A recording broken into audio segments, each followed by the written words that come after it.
2005 PT Cruiser, non-turbo 2.4 liter engine automatic transmission. As you know, I had to change the crankshaft position sensor.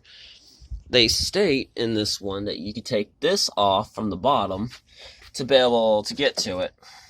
Well, I couldn't do it with this being in the way with the radiator and everything else, and it was more of a pain in the ass than I thought of. So what I had to do is I had to remove the guard that was up here, take the radiator out and my condenser. My condenser was already leaking and bad anyway. The car needed a back flush.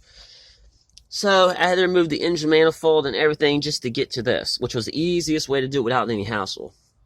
The original crankshaft was causing slow acceleration, loss of power. It was causing crankage problems, which mine was starting to have that problem, but the code did not pop up yet. But when I took the old one out, it gave me a hard time. It wouldn't twist out. It was rusted in there. It was the original, and the piece broke off that holds a 10mm bolt into the engine block itself.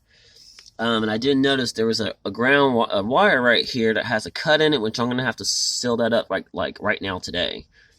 The other thing is that starter's in good shape.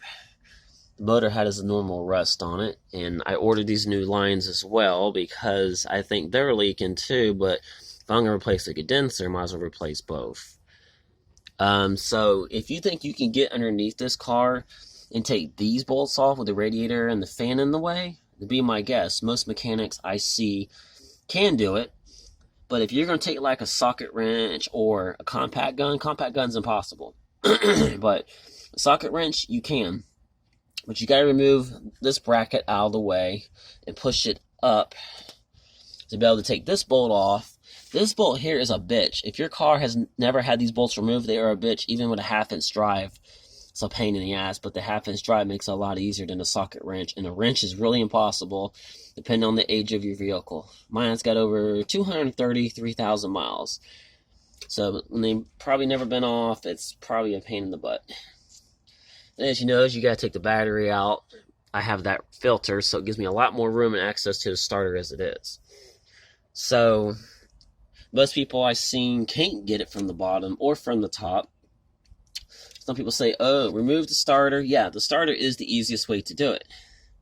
But you also got one bolt here for the starter, and you got one bolt on the opposite side, which is right here. These bolts, I think, let me see what size it was. I don't recall. Actually, yeah, I remember now. This bolt here, these are 15mm bolts on both sides. This bolt here for this bracket is an 18. Now, if you're missing bolts, I would suggest putting the same size bolt unless you find another bolt that can fit it, which might be a different size, and go ahead and do it. This right here is your transmission cooler. This was not bolted in mine when I first took it out for the first time. About to solve that problem too. I hope this video helps, and subscribe today.